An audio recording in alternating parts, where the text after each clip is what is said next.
The sophomore quarterback drops back, floats into the end zone, and it's intercepted. Brisker! Wow! Brisker! What a game! Penn State! Hello and welcome to Trading Twos, a Penn State football podcast. I am Ryan Parsons. I am joined, as always, by my good friend Will Pegler. And Will, Penn State went 1-0 this weekend. They went 1-0. They won. Beat FIU 34-0. But I still think there's a lot to talk about here, man. Obviously, a win's a win. Defense looked great. FIU really didn't do anything on their offensive side of the ball. But I think there's a lot to talk about with Penn State's offense. Where do you want to start? There certainly is a lot to talk about. I think, I think let's just start by talking about how, we kind of were scared of this being a Bowling Green situation from last year, and that almost came completely true. The final score definitely tells a different story, and I think it's good that they finished strong. But the vibes in the first half were just really, really bad.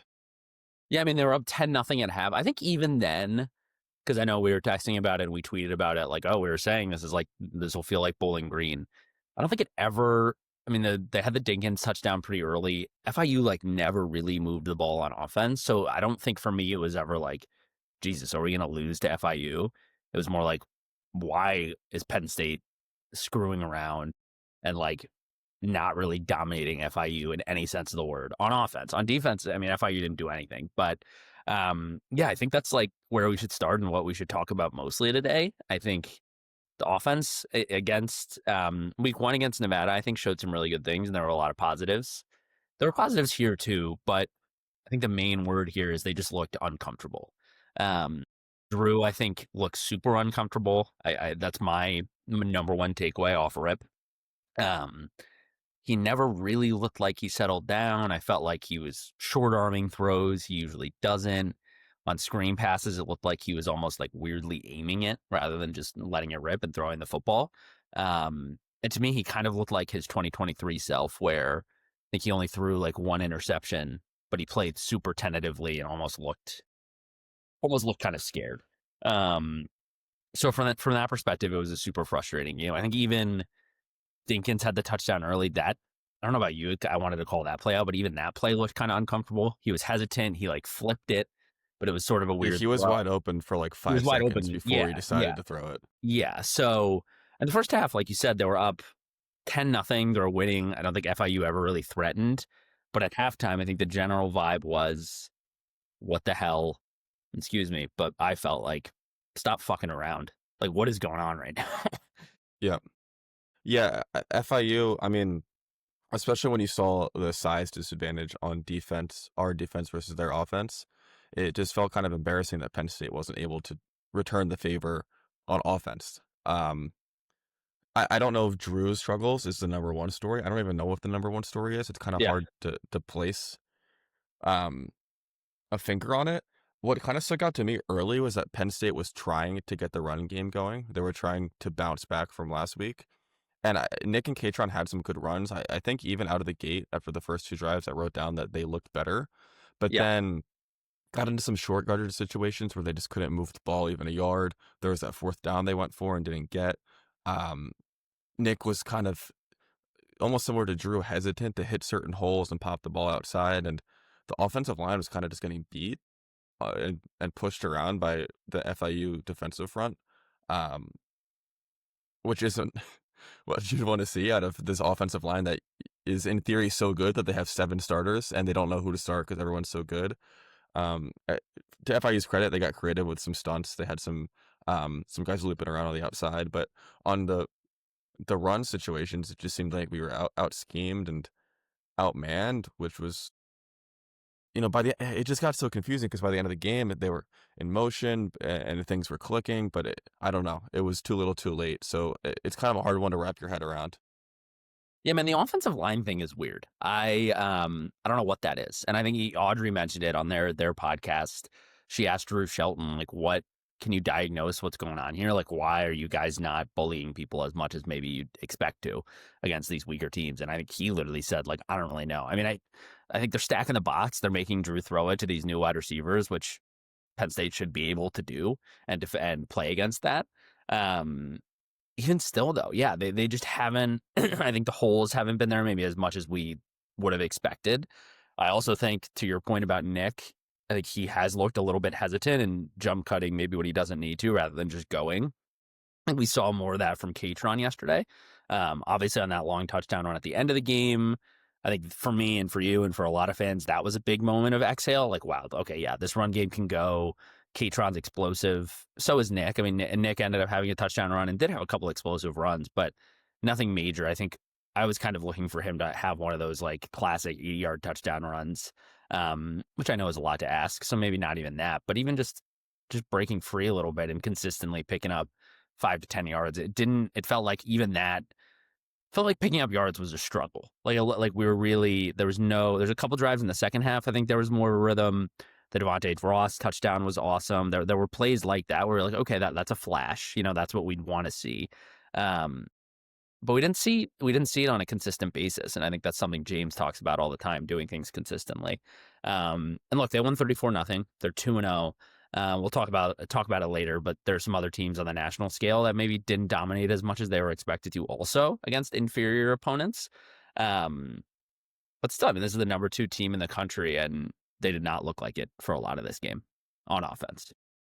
Yeah, and going back to what she said about Drew kind of guiding some throws instead of playing off of instinct, it kind of felt like the whole game was like that on offense. It's almost like when you have a 3-foot putt, and instead of just letting your instincts taking over, being like, yeah, I can make this 3-foot putt, obviously, you just do the Rory McIlroy thing where you just try to guide it in and miss the easiest putt of your life. So it was weird, and I don't know how much stock you can put into it because it's week 2, and it kind of was just bad vibes from the start. It was raining. Yeah. The fans didn't really show up, but the student section never filled out. It was just kind of gross. There was no energy for the team to play off of, and again, this is kind of all isolated to offense because the defense looked amazing. Koroneki got too cute, I think. Like, it kind of goes back to the trying to guide things. Like, Yeah. at one point, I think I texted you, I was like, just run mesh and inside zone like 5 times in a row. Because, like, Yeah. like that's probably going to work because you have the guys. So, I don't know. Just bad vibes and hard to figure out how much stock to put into this for the overall season. Well, exactly. I think that's the thing. And to your point about Kotelnicki getting cute, I guess it almost, you want to say like, all right, well, if they're playing FIU, they have Nova next week. They played Nevada previously. Are they trying, weird things and trying to work out kinks? And are they on purpose running plays that they're trying to perfect and doing things they wouldn't do as much against Oregon? Like, I want to say that, but also then it also feels like, they ran a screen to Katron and Drew like threw it at his feet is one that sticks out to me. So like what, that was just a routine play that they're going to have to make. It's not like they were doing a lot of gimmicky stuff. There was one third down where I think they did a direct snap to Nick and like rolled Drew out from the backfield, which pissed me off. But I don't know. It's just, it's interesting, man. I think even to your point about like what the main takeaway is, I think on the offensive side of the ball, they looked uncomfortable. They looked shaky. There were some standouts. I think the wide receivers still look strong. Obviously, Devontae Ross made a couple sweet catches. He had that touchdown catch. He honestly looked pretty electric on special teams, which we can get to too. So there were positives. I think the tight ends and the wide receivers look great. I think it's really Drew and the offensive line right now, from my perspective, that looks shaky and looks like, just a little slow coming out of the gate. It's not like I think this is catastrophic or they're going to have a bad year, but they look a little off through the first 2 weeks. And it's funny also, I think, going off of that, them looking uncomfortable, and you were saying it was kind of a dreary game, kind of bad vibes. I was like, geez, I'd hate to be in the press box right now, have to write a sidebar, write a story after this game, because like, I don't know, man, you guys all saw it. They beat FIU. They did what they were supposed to do, but it wasn't really electric on offense in any way. Yeah, at a point, it felt like we were wasting our time. It was like, this is just like I have to watch this, but I don't think I actually even want to anymore. Right. It was like, it was different from the Bowling Green game, like you mentioned, where there was no point at which you thought they were going to lose. So it was just like, all right, this is just kind of pissing me off. But I think to be positive about it, James's demeanor at halftime and also after the game kind of suggested to your point, where maybe they were trying to get cute with it on purpose. Like the first game was like, let's dominate, let's prove to ourselves we're good, and then maybe we can fine tune some things heading into Oregon. James did not seem that concerned. Drew suggested that a lot of the mistakes he made were mental and could easily be cleaned up, which, is obviously easier said than done. So I think you can definitely look at this from a positive perspective. I'm not saying that the sky's falling and the season's over. Um, but I'm curious to you, if you could amend your preseason prediction right now based off of what you saw, would you? Or would you still say they're going to win every game? No, I'm gonna stand 10 toes on my prediction and stick to 12-0. Look, this is a slow start. They're allowed to get better throughout the year. I think they will. I think Drew Aller specifically has proven that he can play football without being in his head and just letting it rip and letting his talent and all the work he's put in through his time at Penn State just carry him through it. I do think that will happen. I also think this offensive line has way too much talent and way too much depth, to your point earlier, to not figure it out. I do just think this is a slow start. If they look slow against Nova again, that'll be frustrating and scary, because then it's just a bye week and then Oregon just comes to Penn State and it's the whiteout. So this is going to come up pretty fast. But no, to answer your question, I wouldn't change things. I still feel like this is a top team in the country that has a chance to win a national championship. And I think one of those, or probably the main reason for that right now, is how good the defense is. And we can get to that. But do you feel similar? Do you feel like how much of a cause for concern is this for you? And do you feel like you're backpedaling on your high expectations for the season? So same No, question. I agree with you. I don't think there's any reason to. I don't think a September 6th game versus FIU, good or bad, you can put any stock in. We've said this whole year, we're going to see what this team is against Oregon. And I think that was from the perspective of if they beat these three teams by 60 points. But I think it goes the other way too. Like, having these three games is kind of a luxury. And if you have a bad game, that's fine. And I think, like you said, Drew has proved that he's his best when he's kind of just like, let's go out there and ball, and there's no reason to do that against FIU. So it's kind of just a mental thing. Like, against Oregon, bro, you might have to ball like you did it last year. So I don't know. It's frustrating because that's what we've been saying about Drew for 3 years. Like, the intangibles are there. He's super talented. He makes great decisions. But sometimes you just wish he would go into that other year where he just is a natural athlete, which we have seen flashes of. And it's just like he almost sometimes decides to turn it on and off. And yesterday he just decided he didn't want to. So yeah. I don't know. Does he just turn his brain off against good teams and just lets it? Maybe. And that's fine. I'm fine with that. Like, I'm actually fine with that. Like, we don't need a stat pad. I mean, we did a little at the end. Katron stat padded at the end. Like, the game sucked, but if before you were just like, okay, they're gonna win 34-0, and the defense is gonna completely swarm them, you're just gonna be like, all right, that's fine. Yeah. But we did say to pump the brakes on the wide receivers until we see 3 straight games of success, and I don't know if we saw that. I'm not calling this a Trey Wallace situation quite yet, but I think it would have been encouraging to see continued success there based or going off the Nevada game. So kind of makes the Villanova game a little important, where it's like they need to be hitting their stride heading into Oregon now. Yeah, I still think we saw some nice things from the wide receivers. I thought Trevor Pena made a couple of nice plays. He made one where he broke a tackle and had a good amount of yak, which I thought was cool. I think Devontae Ross had the highlight with that one-handed touchdown grab. But he also drew a pass interference on a go route. So, and I think Kyron Hudson had like 5 catches. So they still produced and were factors. I think I chalk it up less to us pumping the brakes on the wide receivers and more so just being like the offense was out of sync, so they didn't have as much of a like that. That's what it felt like to me. I still think I'm still high on them. I guess I'm still cautiously high on them, knowing what has happened to us before with that. That's fair, and I think my counterpoint to that would just be seeing the leading receiver by far being a tight end is just a little reminiscent of last year in a bad way.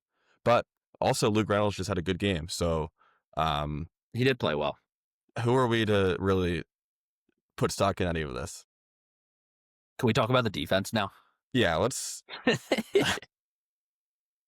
I think we're sufficiently pissed off at the offense. Like, this is just to put a bow on it. Like, they scored 34 points. That's fine. Like, let's just flush it. Let's see what happens against Nova. Just stop fucking around and score 70 against Nova. That's how I feel. Yeah. Maybe it's like, I don't know, Drew, just go like throw 3 picks, dude. Like, you're not gonna win the Heisman's putting 34 points up against FIU. You might as well just take the risk. Yeah. Yeah, dude. DDS might win the Heisman, actually. Like, I don't know. They looked amazing. It's this defensive line is, and frankly, the linebackers too. Tony Rojas was everywhere yesterday, so super excited about him.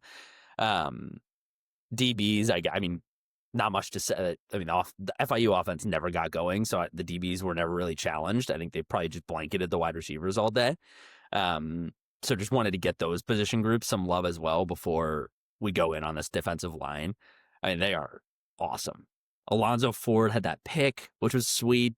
A couple of sacks all around. And then your guy, Chaz Coleman, dude, that the freshman snap count. I mean, holy crap. First of all, I think, and this came up in the press conference yesterday, but the guy wasn't even a spring enrollee.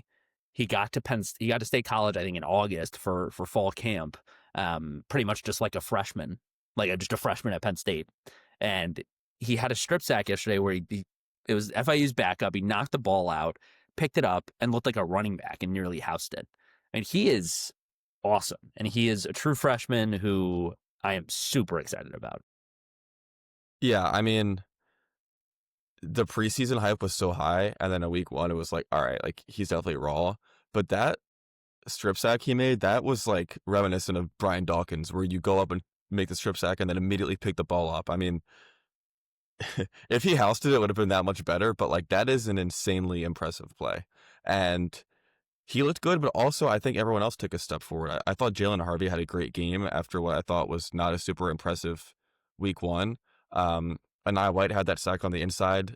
Jim Knowles did something really cool where he put DDS on the inside, which was, I think, led to some confusion, and then Anaya White got in there for the sack. There was a few plays where pre-snap, Jalen Harvey and DDS would switch, like right before the snap, like they would literally just go on the opposite side, and just some interesting creative things where I think Knowles, with these tools on the D-line, just is going to lead to some really impressive performances down the line. I mean, two really good ones out of the gate, but I think the sky's kind of the limit here. I think just to add, I think they even had Zane Durant lined up as an edge rusher at one point, so they had Denai and Zane like on I don't know if you said that, sorry, but they had them on opposite sides of the D line. Yeah, and again, we know it was FIU, but we're still. I mean, this is one.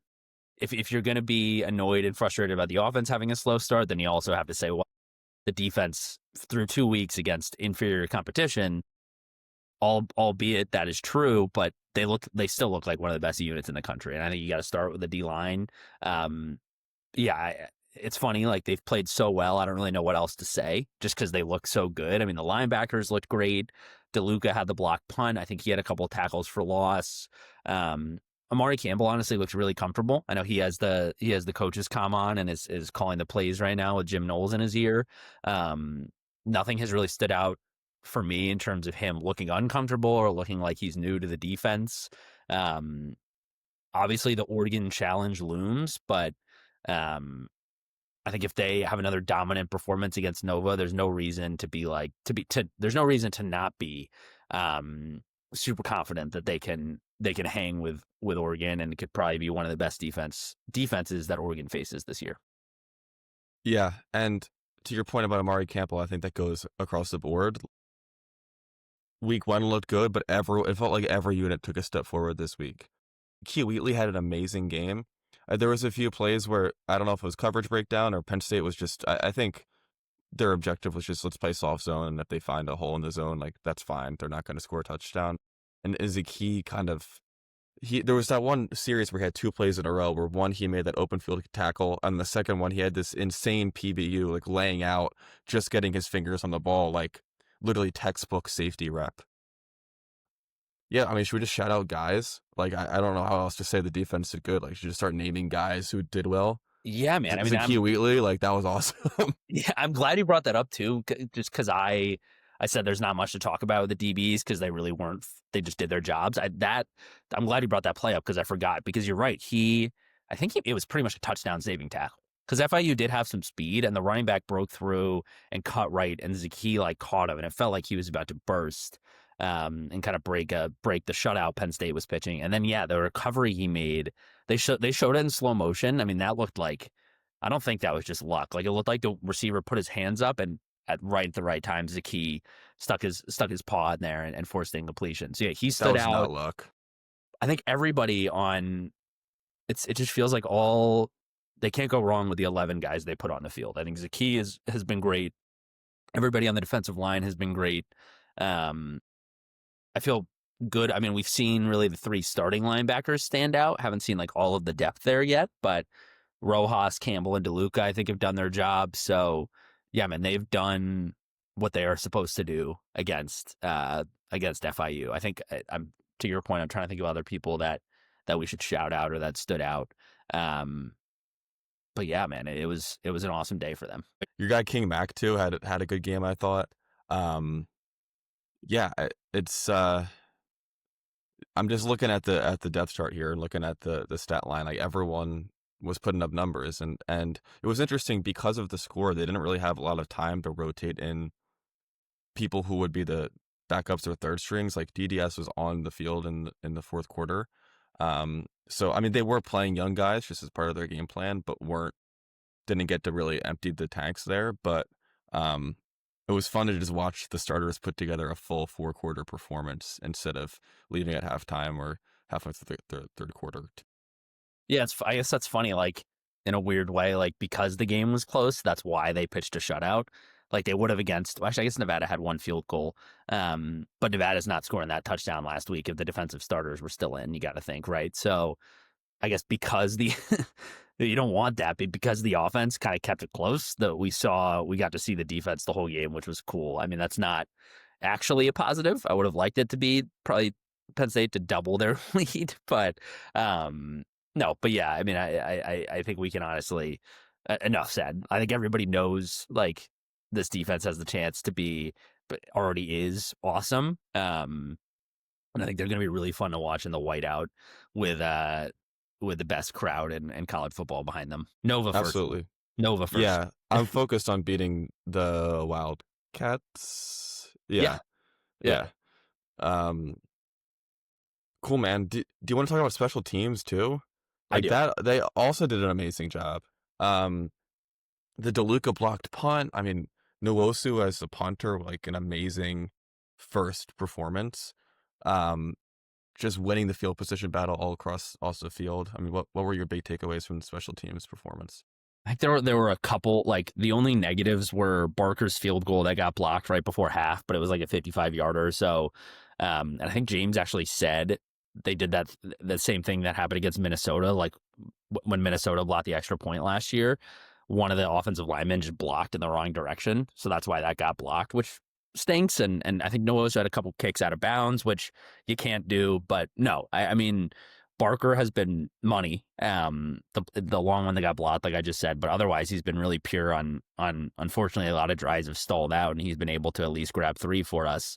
And yeah, we see why Nwosu was the starting punter. I mean, I think his longest was 67 yards and he was basically like feet on Penn State's own goal line and he just put it on the opposite side of the field. So he was awesome. He pinned them on their own goal line at one point. I forgot about that play, which at that point the game was still fairly close. So it was kind of a big play at that time. So it's cool. I mean, it's cool to have in these close games to have a punter that's kind of a weapon. I kind of feel like Iowa. I feel like Iowa's always had a really good punter. And I forget that kid's name, but he was there and like terrorized Penn State for like 5 years. I mean, that can be in these close 1-possession games, flipping the field like that against an Oregon, against an Ohio State, a much more high-powered offense than the FIU Panthers, no offense. That kind of stuff is going to matter. So that's 100% a positive that should not be overlooked. Yeah, and it's interesting how much Penn State wanted to go for it on 4th down. this game and the week before, where it's like, okay, maybe we shouldn't. If we have this weapon, we can pin them inside the 10-yard line or completely flip the field. Like, let's be Iowa for a second. And I know Kotonaki and James probably want to go for it on 4th down, but I think having Gabe back there, I mean, it was just one game, but you have someone who has that ability. It's like, why not be a little less aggressive in some situations? Yeah. I was a little surprised on that 55-yarder that Gabe wasn't the kicker, because James did suggest that there would be maybe some longer kicks where he would come in, and I think he even said he made like a 60-something yarder in practice. It kind of makes me think of the Pinniger versus Stout situation we used to have, where it was like the 47 and in it's Pin, 47 and out it's Stout situation. That'd be kind of fun to bring back, but I think if we have Barker taking 55-yarders, it might never happen. But yeah, Justin Lustig might be the happiest guy in that building today. Percent. And by the way, if James, if I don't know if anybody asked him about it this week, but people did ask if that was a chance, if there were a chance that there would be a situation like that. If there's another long field goal and somebody asked that and James gets annoyed, like James made the Jordan Stout comparison. So like you brought that upon yourself, James. Sorry, but I feel like he rarely does that. Like he sets expectations for guys. The expectations for Nwosu were high. I think he was like, sorry you guys didn't get to see him last week, but this is why, we've been so high on him. And I think for the most part, especially on the punting side, yeah, he's got a super strong leg and seems to be really accurate with it punting. Don't kick kickoffs out of bounds though, please, Gabe. Let's stop doing that. But otherwise, yeah, awesome. Yeah, that was kind of shocking. Yeah, twice. Come on, man. Yeah, I mean, that was kind of part of the vibe, though. Like, not meaningless, but like, I don't know, man. The game never felt in danger, but it falls in that category of stuff that happened on offense too. Like when they didn't convert a 4th and short, like stuff and kicking the kickoff out of bounds. Like, okay, it doesn't matter here, but like, what the hell? Come on. Yeah, like, let's do that.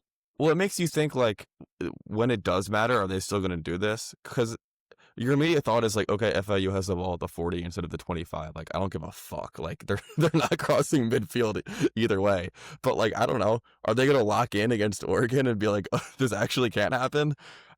Like, who's to say? We're going to have to wait and find out. Like, as that's kind of just the theme of the beginning of this season. And not to be like a corny hardo, but I'm seeing, because people are pissed at all these Alabama fans hate Kalen DeBoer.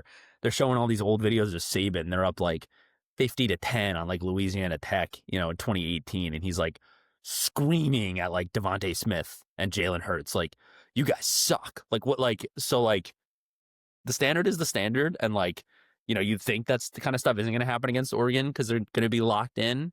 And like, I'm kind of being a hardo right now, but like, it can't happen against FIU either. Like, we gotta, if you want to win a national championship, Nick Saban's the blueprint. James said he's called him before. Like, the Sunday meeting right now is probably.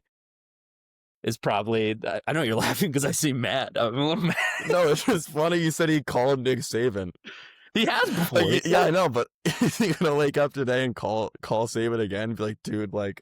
Probably. I'm sorry, like I wasn't yelling at them. Like that was so bad. He should. Were you surprised James was so chill about it? Like I thought his halftime speech was so chill. He was probably pissed in the locker room. I mean, I don't know. Yeah. I don't think he seemed that chill. Like he was like, I forget what he said, but the BTN sideline reporter was like, "What's happening on 3rd downs?" And like, "Why aren't you converting them?" He's like, "Well, we need to be converting them." Like I don't know. It hasn't always been his style to get mad in front of reporters. He'll get mad at reporters, but I don't think he'll like. He makes an effort to not. I think he like tries not to yell at guys on the sideline that openly and like get caught on cameras. Like he's very emotional. He's a football coach, but I do think he's always been measured in that way. So I think it was probably a pretty intense locker room atmosphere at halftime, and maybe even today and at practice this week. I feel like it will be, because he knows. I mean, a lot of people came. I guess the crowd wasn't that good, but a lot of people came to see these guys, and they're not dominating, I guess, as he'd want them to. So I don't know. that was a bit of a tangent, and crush Nova, and this is all whatever. And look, they won 34-0. I think we were negative on the offense. Ton of positives to take away, obviously, from the defense and even some offensively. So I don't think you and I are panicking. This is still an awesome football team. Just kind of a boring game yesterday. I think boring is the perfect word for it. And I think we're going to get to this a little bit later, but most teams who win national championships are going to have one game along the way where it's just like, come on. I mean, Ohio State lost to Michigan last year. Notre Dame lost to Northern Illinois, and they were in the national championship. We almost lost to Bowling Green. We were playing to be in the national championship. So, especially in this new era, as on college football it is, like, you can afford for this to happen, and it's not like they lost. They still won by like 5 possessions. So, uh, we're being hard on them, but yeah, the standard's the standard. So, if you want to be the number 2 ranked team in the country, you might have to put on a little bit better of a performance, but it might not actually matter in the long run. Well said. Yeah, couldn't have said it better myself. All fair. They won 34-0, but yeah, we're gonna be nitpicky. But hey, man, a win is a win. Penn State is 2-0, and they're still the number 2 team in the country, I would think. Do you want to share your MVP? Yeah, I was between 2 guys here, but I'm gonna go with Chaz Coleman. I'm just gonna give it to him out of the gate. I obviously wasn't the most dominating performance from a statistical perspective, but I think he brought the intensity when Penn State needed it. He made that big play. Like, he gave people something to talk about from a positive perspective when the offense was struggling. Even on some of the plays where he didn't get a sack or the TFL or something, he was in the face of the defenders. He finished with two TFLs, a sack, a pass deflected, and then obviously the fumble force as well. So kind of an impressive stat line still. A lot of plays where he was like right there, like almost made another strip stack or another sack or tackle. So he was all over the place. As good as DDS looked, he might have looked a little bit better. I mean, that's probably a stretch, but he looked great, man. He's my MVP. I don't think that's that much of a stretch, dude. All things, I mean, the guy's a true freshman. I think as the season goes on, Denai is going to prove that he's got more experience. He's had quadruple the years in Penn State's weight room. So yeah, but I mean, in terms of raw talent, this Chaz Coleman guy is sick. Like, first of all, yeah, agreed. He was probably the MVP. I'll pick a different one, but yeah, man, I think it's saying a lot that you and I are like, it's not that much of a stretch that he looks so far just as good as Denai, which says a lot. I think that'll change as, he sees some real Big Ten big boys up front, but even still, you're allowed to get excited about it, and we definitely are. Oh, sorry, go ahead. I was just gonna ask who your MVP is. Cool. Yeah. My bad. I am gonna go with Jim Knowles. So I'm not gonna go a player. I wanted to give Jim Knowles a shout out because I was kind of annoyed at Andy Kotelnicki yesterday. To your point earlier, it felt like they were getting cute. Jim Knowles was not getting cute, dude. They showed a couple shots of him in the press box. He looks so, or in the I guess adjacent to the press box, the coach's area. He just looks so like cerebral, and the way I picture him, the way he reads calls and gets them into Amari. He's like delivering like a beautiful like soliloquy. He just is so calm and like, and the way he talks to media, like I know people say or players say like, man, he gets fired up. You don't want to get on his bad side, but he's just kind of like a calm grandpa, and he just is diabolical. And I mean, there's FIU, and there's no mercy, and the defense like demolished them. I think to your point about Chaz Coleman, he was awesome, but 8 other guys had dominant performances that we could talk about. And I didn't pick one, so I know he's not a player, but I've got to give love to Jim Knowles. Talk about somebody who's keeping the standard up, and kind of getting right into it. Sometimes with a new coordinator, Tom Allen, Manny Diaz to Bren Pry, Penn State has had a ton of different defensive coordinators. It might take a sec to implement their defense. And I think that will still be a question until Oregon, because that'll be the first real test. But so far, so good. The defense, there hasn't been any like drop off, and if not, they've even almost looked better than last year so far. Yeah, most valuable coordinator. Thank you. 100% agree with you. MVC Jim Knowles. I mean, yeah, like I said earlier, it felt like they kind of took a step forward from last week even. Excited to see the hell they're going to bring to Villanova, and then kind of just going to be waiting to see what happens to that Oregon team. I think it's going to be a fun year of ridiculous defensive highlights and cool plays and awesome individual performances. Love that shout. I'm still waiting on King Max turnover against Oregon. I'm still standing on that one. That's coming. Yeah, the Kobe Howard and Rappleyea. touchdowns did not happen, but I might go back and just like delete that out of the podcast. It's a year-long parlay, and we'll just add to it throughout the year. I want to hear your superlative that I'll try to guess from yesterday. Okay. I was making coffee this morning and I was really trying to force this, but this person gets the 2007 to 2008 Patriots Award. This is the year the Giants beat them in the Super Bowl, so you're welcome. I almost did something that was more Eagles focused, but I figured I was being too much of a dick about them recently, so. 2007 and 2008 Patriots Award. 2007 and 2008 Patriots. So they were undefeated, and the Giants beat them in the Super Bowl, obviously. Shout out. Is it James for being like dominant against unranked teams or non-con opponents? I have no idea. No. Again, this is a little silly, but I'm giving Gabe Nwosu the 2007 to 2008 Patriots Award for having a pretty unscathed performance except for a few crucial errors. So he had a really amazing game and then just put 2 balls out of bounds on kickoffs for no reason. But I mean, he was perfect outside of that. I mean, pinning them inside on the 2-yard line, flipping the field with the other punt.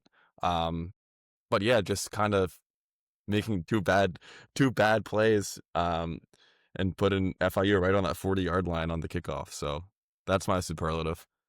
I mean, that's really good. It makes perfect sense to me. He was perfect besides a couple blemishes. He's awesome, man. I love him. I'm addicted to him, dude. Addicted to Gabe. It's all. I love that. Yeah. I can't get enough Gabe, dude. I want him to kick. I wanted him to take the 55-yarder.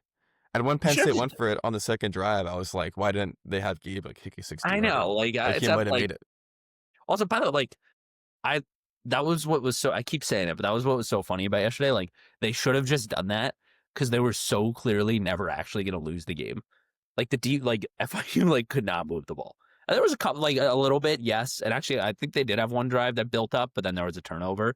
But otherwise, I don't know.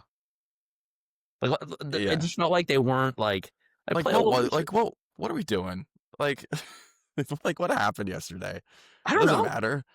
No, but it was weird. All right, you want to hear mine? Real quick, let's give FIU a little bit of credit. I thought they had some guys. All right. Yeah, let's hang on. All right. I am going to be a huge FIU fan for the rest of the year, by the way. They killed Bethune-Cookman last week, 42-9, and they've got a winnable schedule in Conference USA. FIU, go 11-1 the rest of the way and become ranked, and that 34-0 win looks amazing. Yeah, I mean 100%. There's no reason they can't. I mean, Brian Blades had 4 tackles. Their quarterback looked good, dude. There was some read options where I thought he was gonna score a touchdown, and then Penn State would just tackle him, and I forgot that we had better athletes. But yeah, man, shout out the Panthers. Yeah, dude, Keon Jenkins, he kind of looked like a problem. Anyway, so yes, I'm with you. That was a huge sidebar. Go FIU, go Panthers. Yeah, man, shout out the Panthers. I'm excited to see who your superlative is.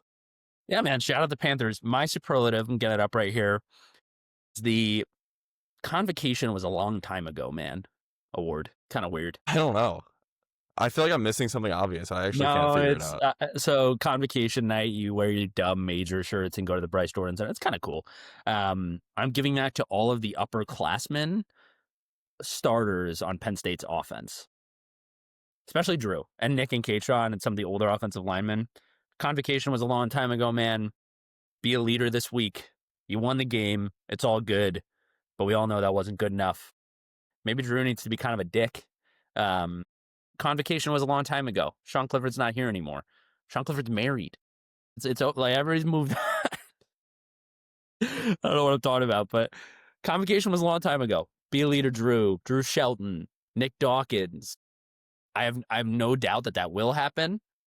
But I'm just saying the reminder. Sean Clifford's not walking through that door, man. Jair Brown is not walking through that door. Yeah, exactly. I love that. And it was. Maybe Convocation was a long time ago. Convocation was a long time ago for all of us. It's time to grow up and win a national championship. So yeah, that's how I'm feeling today. let's just be the men and like, come on, like what are we doing? Like, what color shirts do you think they got at convocation? They probably whatever communications is, right?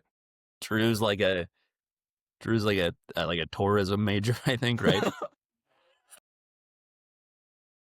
I think he No, is, right? no, man. Respect. No, respect.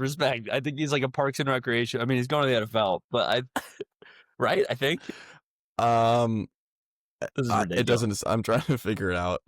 So I don't know what my point is. I don't know what color. Yeah, it was comms. So I think I wore a bright. Yeah, he's an RPTM major. Maybe that's like brown. I don't know. I have no idea. I don't know what color. I don't know. I don't know. I don't think I know a lot of people that are in that major. Great superlative. Thanks, man. All right. Well, I think that's actually, and also we keep checking in on it. I think all of our other props held. They definitely didn't storm the field yesterday. However, we're now tracking to 2 Katron booms after his awesome touchdown run. We tweeted the clip. He hit it right away, and then he like dapped up Greg Drain, the Blue Band leader, director.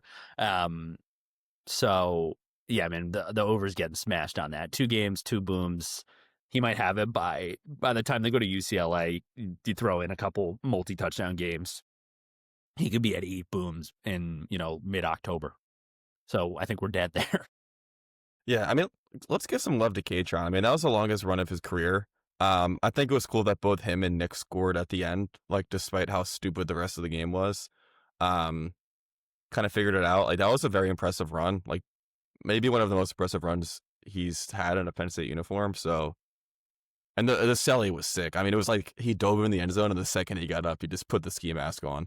You already know. Yeah. It's never a polite boom. He's busting in, Yeah, like he's robbing you. Yeah. Yeah, he's robbing FIU of any. He robbed FIU of any thought of a comeback. Correct. Honestly, dude, thank God that happened. Thank God, because I was there was like 8 minutes left in the fourth, and I was texting you. I was like, "This is so stupid. Like, this is such a stupid game." I think I texted you at one point. I was like, I feel like I'm wasting my time. Like, imagine if they won 20-0. Like that's like, oh, that's actually that's like gross. It's like if FIU scored a touchdown, it would have been I would have started having to do math on how many possessions we were down by. Yeah, like 20-0. Like, well, Katron's big touchdown run, and then your guy Chaz. I think he pretty much. I think right after he had the strip sack and ran it to like FIU's 10, Nick ran it in. I'm glad Nick got a touchdown too. Again, they're both awesome. I know obviously Nick has maybe looked a little shaky, but I'm really glad Katron kind of. Maybe he loosened everybody up with that. A boom always loosens everyone up. So anyway, just wanted to check in on that segment as well. But I think that just about covers it for that wacky, weird week 2 win. Was there anything around kind of the college football world that you wanted to talk about today? I definitely have a few things. Yeah, man. I think it's just like, I think it was good a lot of other teams struggled or lost to inferior opponents. Kind of masked the Penn State thing that happened early.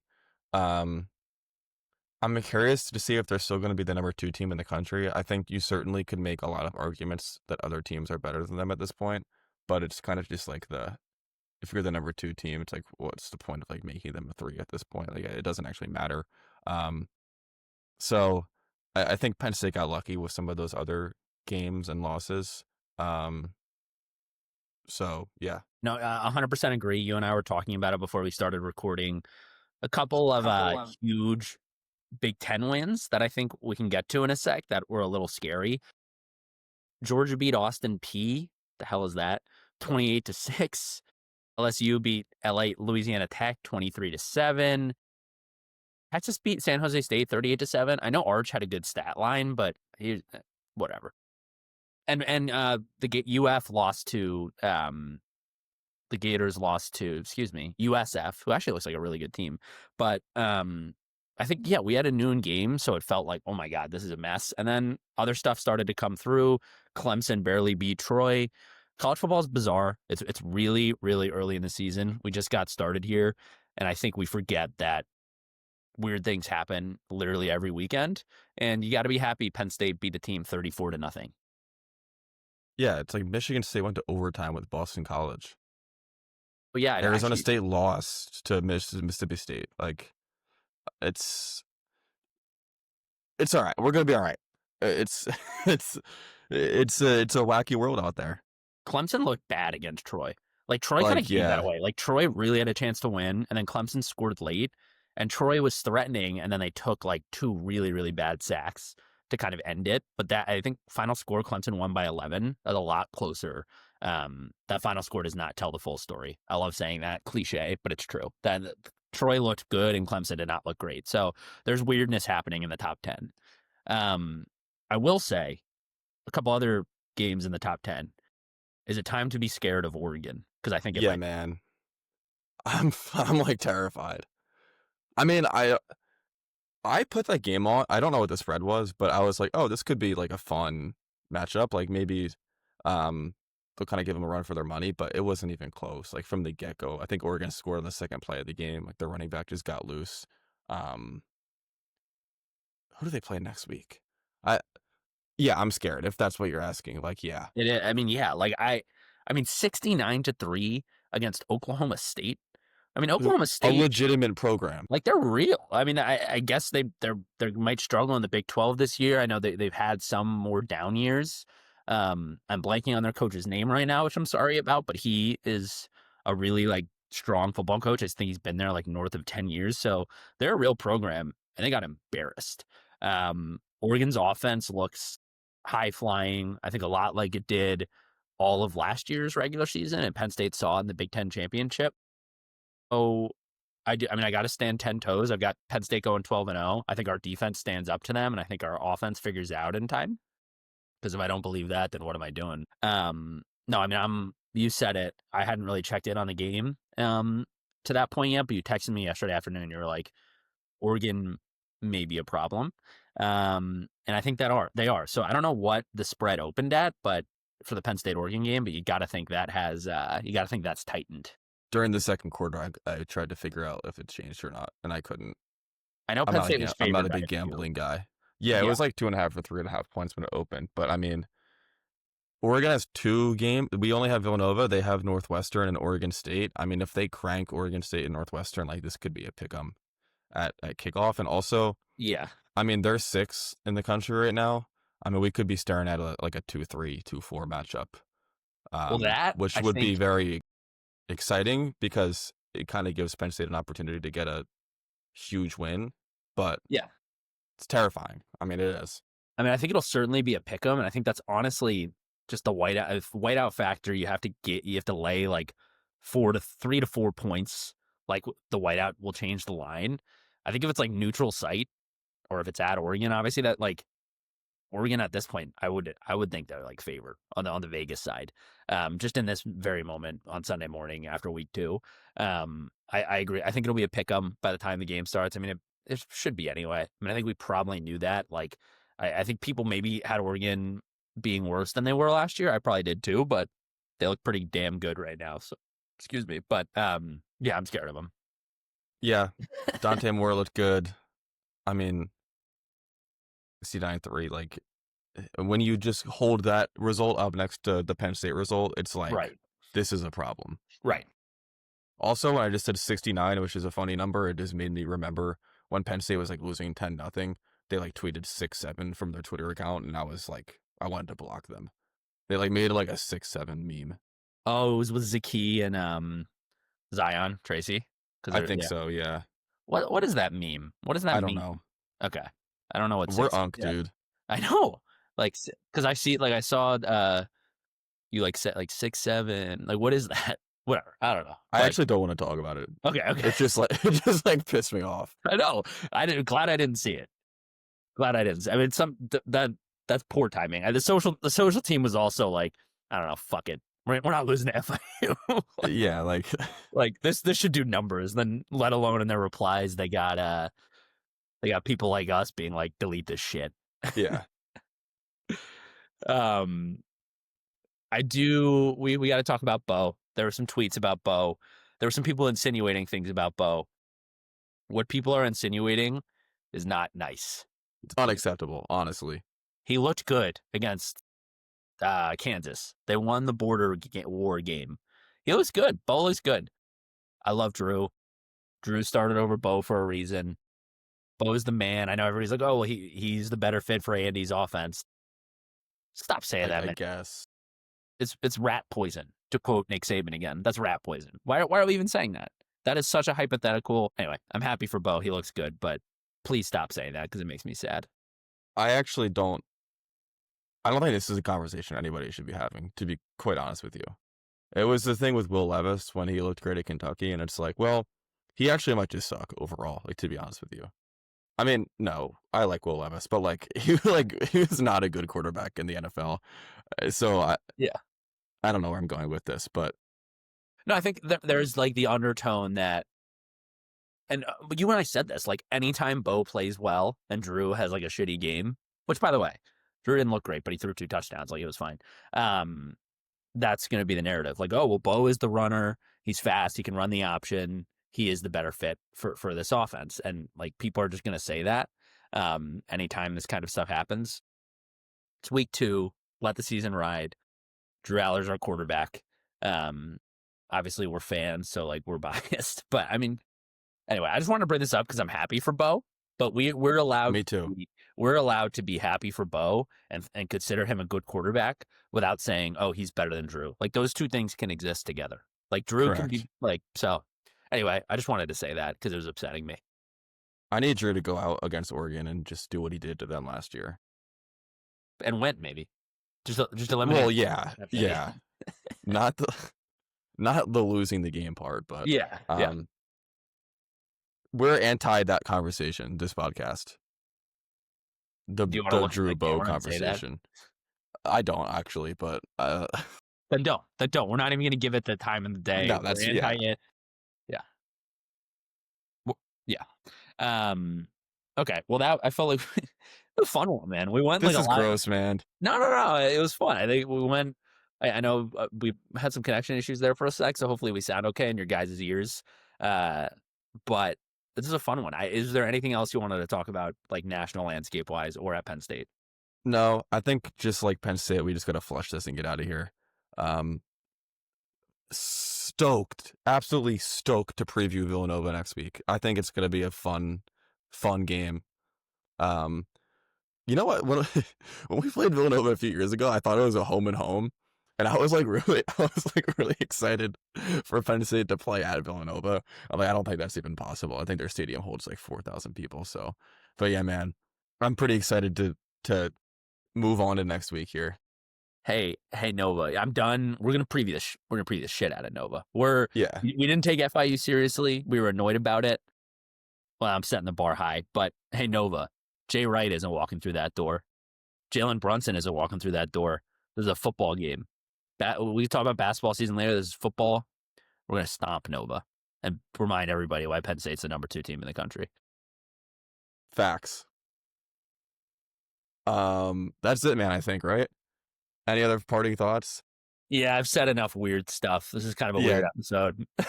like it was a weird game. Yeah, we're matching the vibe. Yeah. Let's go for a professional win against Villanova. A workmanlike approach. Yeah. Bring your lunch pail, your hard hat, and be a junkyard dog or whatever. I don't know. Okay. Thank you, everybody, so much for listening to the podcast. We've gotten, honestly, a lot of love and support so far, which we really appreciate. Go ahead and share this with some friends if you want. If you're a big Villanova fan, actually, no, that's next week. Subscribe to the pod, leave some comments, give us a follow, give us a like. You know what I'm saying. Thanks a lot. We'll see you guys next week. Thank you, guys.